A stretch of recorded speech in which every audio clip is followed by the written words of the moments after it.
Welcome to only IAS. स्वागत है आप सभी लोगों का प्रीलिम्स बूस्टर न्यूज डिस्कशन में। आज है 2 नवंबर 2020। तो आइए देख लेते हैं ऐसे कौन से इंपॉर्टेंट न्यूज एंड आर्टिकल्स हैं जो आज हम कवर करने वाले हैं। हमारा पहला आर्टिकल पब्लिक अफेयर्स इंडेक्स 2020 के बारे में है। हाल ही में पब्लिक अफेयर्स सेंटर ने एक इंडेक्स जारी किया with the name public affairs index 2020। इसे रिलीज किया जाता है पब्लिक अफेयर्स सेंटर के द्वारा। ये एक प्रकार का नॉट फॉर प्रॉफिट ऑर्गेनाइजेशन है जिसके राइट नाउ हेड हैं के कस्तूरी रंगन जी। ये हमारे इसरो के चेयरमैन रह चुके हैं। रैंकिंग्स की अगर हम बात करें तो ये रैंकिंग गवर्नेंस परफॉर्मेंस के बेसिस पर देते हैं, मतलब कौन सा स्टेट गवर्नेंस की फील्ड में कितना बढ़िया परफॉर्म कर रहा है। और उसके लिए ये 3 बेसिक पिलर्स भी इस्तेमाल करते हैं, जैसे कि इक्विटी। इक्विटी का मतलब होता है फेयरनेस और जस्टिस कितनी ज़्यादा है गवर्नेंस में, प्रशासन में। ग्रोथ, वो ओवरऑल कितनी ग्रोथ इंश्योर कर रहा है। और सस्टेनेबिलिटी यानी कि सततता। इन तीनों पैरामीटर्स का इस्तेमाल करके ये किसी भी स्टेट को रैंक करते हैं। अगर हम रैंकिंग की बात करें तो यहाँ पर इन्होंने 3 कैटेगरीज डिसाइड कर रखी हैं, larger states category, smaller states category और यूनियन टेरिटरीज। वैसे इन्होंने स्मॉलर स्टेट्स कैटेगरी में दिल्ली को भी ले लिया है, यद्यपि दिल्ली एक यूटी है। लार्जर स्टेट्स कैटेगरी में अगर हम बात करें तो जो सबसे बढ़िया गवर्नेंस है वो केरला का है और जो सबसे खराब गवर्नेंस है वो उत्तर प्रदेश का है। बढ़िया स्टेट्स की रैंकिंग में टॉप में केरला, तमिलनाडु, आंध्र प्रदेश और कर्नाटका है फर्स्ट टू 4 रैंक में। और बिल्कुल नीचे से अगर हम देखेंगे तो उत्तर प्रदेश, उड़ीसा, बिहार का नंबर है। स्मॉलर स्टेट्स में अगर हम बात करें तो गोवा को फर्स्ट रैंक पे रखा गया है और सबसे खराब परफॉर्मेंस मणिपुर का है। देन दिल्ली, उत्तराखंड, ये कुछ वर्स्ट परफॉर्मर्स है। यूटीज में बात करें तो सबसे बढ़िया परफॉर्मेंस चंडीगढ़ का है, जबकि सबसे खराब दादर एंड नगर हवेली का है। तो ये पब्लिक अफेयर्स इंडेक्स में स्टेट्स की रैंकिंग हमने उनके गवर्नेंस परफॉर्मेंस के बेसिस पे देख ली। जो हमारा अगला आर्टिकल है वो secure application for internet Sai के बारे में है। इंडियन आर्मी ने अभी हाल ही में एक मैसेजिंग ऐप लॉन्च किया है जिसका नाम साई है, SAI। इसका फुल फॉर्म है secure application for internet. Sai देखिए बहुत ही सिंपल और सिक्योर मैसेजिंग एप्लीकेशन है। दैट मीन्स कि इसमें जो हमारे मिलिट्री पर्सनल्स मैसेजेस वगैरह करेंगे उसे चुराया नहीं जा सकेगा या बीच में हैक करके देखा नहीं जा सकेगा। End to end secure video, text और मैसेजेस किए जा सकेंगे, बिल्कुल वैसे ही जैसा कि नॉर्मल मैसेजिंग एप्लीकेशंस में होता है। इसे डेवलप किया गया है इंडियन आर्मी के द्वारा ही। उनके जो कर्नल हैं साई शंकर, उनके द्वारा इसे डेवलप किया गया है। इसके लिए उन्हें हमारे जो डिफेंस मिनिस्टर हैं उन्होंने अप्रिसिएट भी किया कि उन्होंने इतना बढ़िया एप्लीकेशन डेवलप किया है। जो SAI ये एप्लीकेशन है इसे पैन आर्मी यूटिलाइजेशन के लिए रखा जाएगा, मतलब सभी आर्मी पर्सनल्स इसका इस्तेमाल मैसेजिंग वगैरह के लिए करेंगे। आखिर इसे डेवलप करने की आवश्यकता क्यों पड़ी? That can also be a big question. क्योंकि जो नॉर्मल पब्लिक डोमेन के एप्लीकेशंस अभी इस्तेमाल किए जा रहे हैं लाइक व्हाट्सएप, टेलीग्राम और एनी अदर एप्लीकेशन, उनसे जो क्लासिफाइड इंफॉर्मेशन है उसके लीक होने का खतरा बना रहता है। इसके लिए कई सारे कारण होते हैं। एक तो ऐसे एप्लीकेशंस का सर्वर इंडिया में नहीं होता। ऑल्दो ये ऐसा क्लेम करें कि जो मैसेजेस वगैरह किए जा रहे हैं वो एंड टू एंड इनक्रिप्टेड है और इसे बीच में कोई पढ़ नहीं सकता, बट ऐसा होता नहीं है। एट द सेम टाइम जो हम बैकअप लेते हैं, बैकअप का डेटा किसी अलग स्टोरेज में स्टोर हो रहा होता है, उसमें तो एंड टू एंड इनक्रिप्शन भी नहीं होता। ऐसी कंडीशन में उस डेटा के लीक हो जाने का खतरा लगातार बना रहता है और जो हमारी सिक्योरिटी इंफॉर्मेशन है उसके कॉम्प्रोमाइज होने का खतरा बना रहता है। अगर हमारे मिलिट्री पर्सनल अपना ही खुद का डेवलप किया हुआ एप्लीकेशन इस्तेमाल करेंगे तो डेफिनेटली हमारी जो सिक्योरिटी है वो ज़्यादा बेहतर तरीके से इंश्योर हो सकेगी। जो हमारा अगला आर्टिकल है वो AGNC के बारे में है। न्यूज़ में इसलिए रहा बिकॉज इसी के आसपास 7 मैग्नीट्यूड का एक अर्थक्वेक आया है जिसने टर्की और ग्रीस को प्रभावित किया है। इसमें ज़्यादा प्रभाव टर्की में देखने को मिला है जहाँ पर कई सारी बिल्डिंग्स ढह गई, बहुत सारे लोगों की जान गई। खैर ये UPSC के परस्पेक्टिव से तो इम्पॉर्टेंट नहीं रहेगा, इम्पॉर्टेंट रहेगी AGNC की लोकेशन। अगर हम AGNC की लोकेशन की बात करें तो यहाँ मैप में आप AGNC को देख सकते हैं। आपको इसके वेस्ट में मिलेगा ग्रीक पेनिनसुला, जहाँ पर एक कंट्री आपको ग्रीस मिलेगी, और आपको इसके ईस्ट में यानी कि पूर्व की ओर मिलेगा एशिया माइनर। एशिया माइनर को एनातोलिया पेनिनसुला भी कहा जाता है, जिसमें आपको एक कंट्री मिलती है विद द नेम टर्की। तो टर्की और ग्रीस के बीच में है ये AGNC। अगर हम AGNC की लोकेशन को थोड़ा और डिस्क्रिप्टिवली देखने का प्रयास करें तो AGNC और यहाँ पर नॉर्थ ईस्ट में आपको सी ऑफ मरमरा मिलेगा। इसके बीच में एक स्ट्रेट है, strait of Dardanelles. Sea of Marmara के नॉर्थ ईस्टर्न की लोकेशन में आपको मिलेगा ब्लैक सी, और ब्लैक सी का जो डिवीजन है सी ऑफ मरमरा से, वो स्ट्रेट ऑफ बॉस्फोरस से होता है, जो यहाँ पे मेंशन नहीं है, मैं आपको बता दे रहा हूँ। अगर आप एजियन सी की साउथ के एक्सटेंट को समझना चाहें तो एक आपको आइलैंड मिलेगा, क्रेट आइलैंड, क्रेट कह लीजिए, क्रेट ही कह लीजिए। ये जो आइलैंड है ये इसकी सदर्न बाउंड्री डिफाइन करता है एजियन सी की। तो ये पूरी ज्योग्राफिकल लोकेशन आपने एजियन सी की समझी है।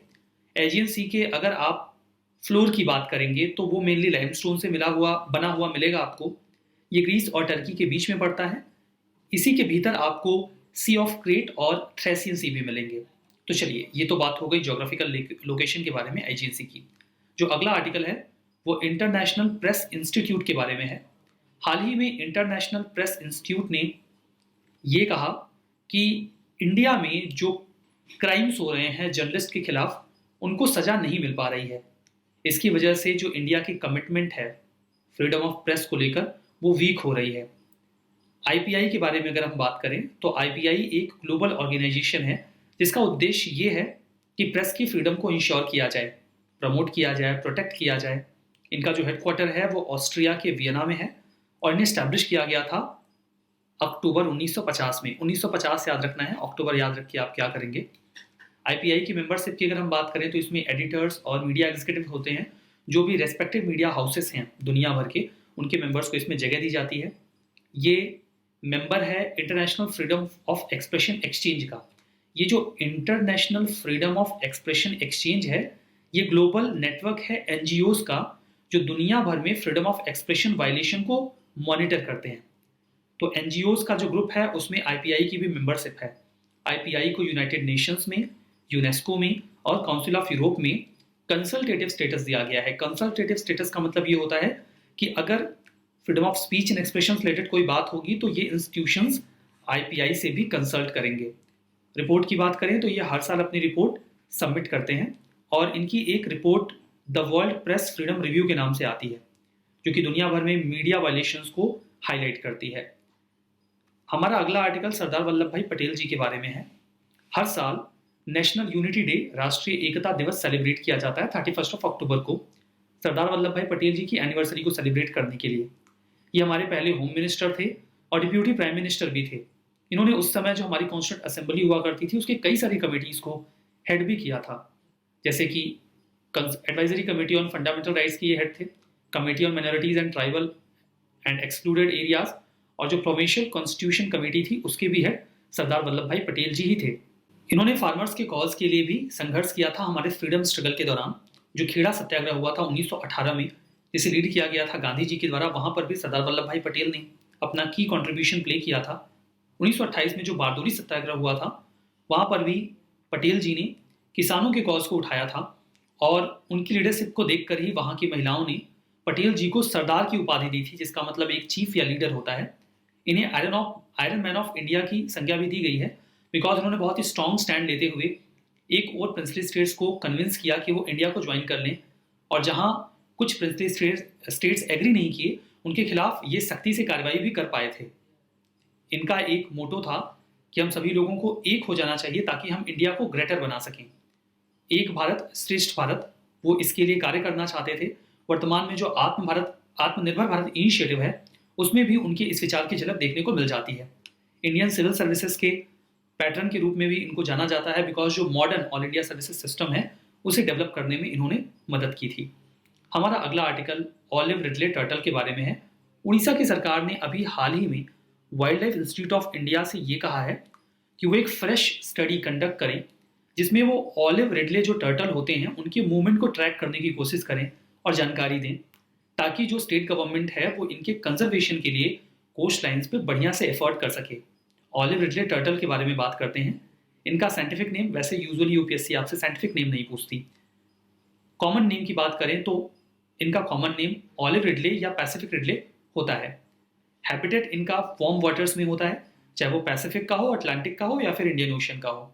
ये टर्टल्स पूरे समंदर में ट्रेवल करते रहते हैं, यहाँ से वहाँ, और थाउजेंड्स ऑफ किलोमीटर की दूरी तक जाते हैं फीडिंग के लिए, मेटिंग के लिए। साल के दौरान ये किसी जगह पर रुक कर अपना मेटिंग ग्राउंड तैयार करते हैं, ठीक है। ब्रीडिंग एग्जैक्टली अगर हम कहना चाहें तो अरीबादा एक टर्म है जो ऑलिव रिडले टर्टल से जुड़ा हुआ है। ये टर्टल्स और इन्हीं के फैमिली का एक और टर्टल स्पीसीज है कैंपे रिडले टर्टल। ये सभी लोग एक यूनिक मास नेस्टिंग करते हैं जिसे अरीबाडा कहा जाता है। इसमें होता यह है कि थाउजेंड्स ऑफ जो फीमेल ऑलिव रिडले टर्टल्स होती हैं ये एक बीच पे इकट्ठा होकर अंडे देती हैं।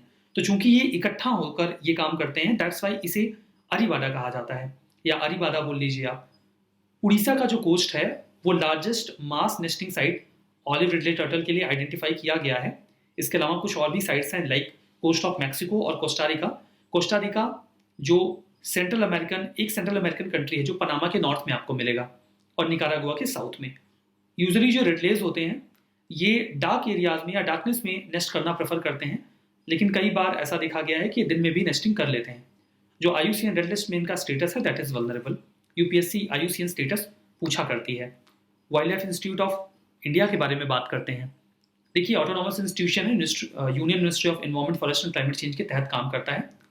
देहरादून में इनका हेडक्वार्टर है। इनके कई सारे काम हैं लाइक ये स्टडी वगैरह कंडक्ट करते हैं इंडेंजर्ड स्पीसीज के ऊपर, बायोडाइवर्सिटी के ऊपर, वाइल्ड लाइफ मैनेजमेंट के ऊपर, वाइल्ड लाइफ पॉलिसी फ्रेम करने में हेल्प करते हैं, wild life forensics, habitat ecology, spatial modelling, eco development और क्लाइमेट चेंज के संबंध में रिसर्चेस वगैरह करने का काम WII का है। हमारा अगला आर्टिकल ग्रीन दिल्ली ऐप के बारे में है। दिल्ली के चीफ मिनिस्टर ने अभी ग्रीन दिल्ली मोबाइल एप्लीकेशन को लॉन्च किया है। इसका उद्देश्य ये है कि दिल्ली में सर्दी के मौसम में बहुत ज़्यादा पोल्यूशन बढ़ जाता है। पोल्यूशन कॉजिंग जो एक्टिविटीज़ हैं जिससे पोल्यूशन बढ़ रहा है, धुंध बढ़ रही है, गवर्नमेंट की जानकारी में वो लोकेशंस या कॉजेज आ जाएं, इसी उद्देश्य ये ऐप लॉन्च किया गया है। इसमें होगा ये कि फोटो या वीडियो कंप्लेंट्स रखी जा सकती हैं। अगर किसी व्यक्ति को कहीं पर ऐसा कोई सोर्स दिखता है जहाँ से पोल्यूशन बढ़ रहा है तो वो उसकी फोटो या फिर वीडियो बनाकर अपलोड कर सकता है इस एप्लीकेशन पे। उसके बाद ये सरकार की निगाह में चला जाएगा।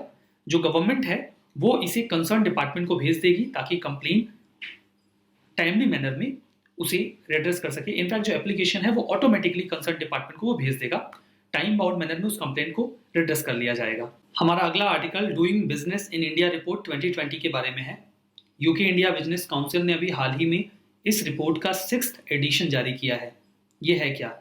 ये जो रिपोर्ट है वो इन डेप्थ सर्वे करता है जो 106 यूके ऑर्गेनाइजेशन इंडिया में ऑपरेट कर रहे हैं उनका, और उनके फीडबैक के बेसिस पे ये डिसाइड करने का प्रयास करता है कि इंडिया में बिजनेस करने में कितनी आसानी या फिर कठिनाई हो रही है। क्योंकि देखिए ये यूके और इंडिया का इनिशिएटिव है तो मेजरली इसी बेसिस पे ईज को इवेल्युएट किया जाता है। इस सर्वे में रिपोर्ट में कुछ बातें निकल के आई। लगभग 2/3 यूके बिजनेसेस ने इस बात को एक्सेप्ट किया कि इंडिया में पहले की तुलना में बिजनेस करना आसान हो गया है क्योंकि गवर्नमेंट ने कुछ प्रोग्रेसिव स्टेप्स लिए हैं। स्टेट वाइज एनालिसिस में पता चला कि महाराष्ट्र में सबसे ज़्यादा इंप्रूवमेंट देखने को मिला है। उसके बाद नंबर कर्नाटका, दिल्ली, गुजरात और तमिलनाडु का आता है। बैरियर्स की बात करें तो लीगल और regulatory barrier, foreign exchange regulation, GST का जो प्रोसेस कंबरसम हुआ है वो, high import tariff, international standards से यहाँ के स्टैंडर्ड्स का ना मिलना, ये कुछ प्रॉब्लम्स हैं जो अभी भी यूके के बिजनेसेस इंडिया में फेस कर रहे हैं। यूके IBC के बारे में बात करें, membership based non profit organisation है, 2007 में फॉर्म किया गया था। इंडिया और यूके के बीच में ट्रेड बिजनेसेस को फोस्टर करने का, आगे बढ़ाने का काम इसके पास है। ये ऑर्गेनाइजेशन दोनों कंट्रीज के जो बिजनेसेस हैं उनके साथ मिलकर काम करता है और दोनों देशों में बायलैटरल ट्रेड को इंप्रूव करने का प्रयास करता है। लास्ट में देखिए कुछ यहाँ पर स्टेटमेंट है, बताइए कौन सा सही है कौन सा गलत है। जो ये पब्लिक अफेयर्स इंडेक्स है इसे पब्लिक अफेयर्स सेंटर रिलीज करता है, नॉट फॉर प्रॉफिट ऑर्गेनाइजेशन है, सही है।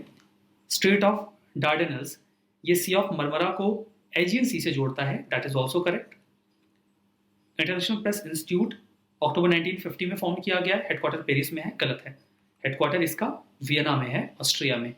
ऑलिव रिडले टर्टल केवल इंडियन ओशन के वार्म वाटर्स में इनहिबिट करता है, गलत है।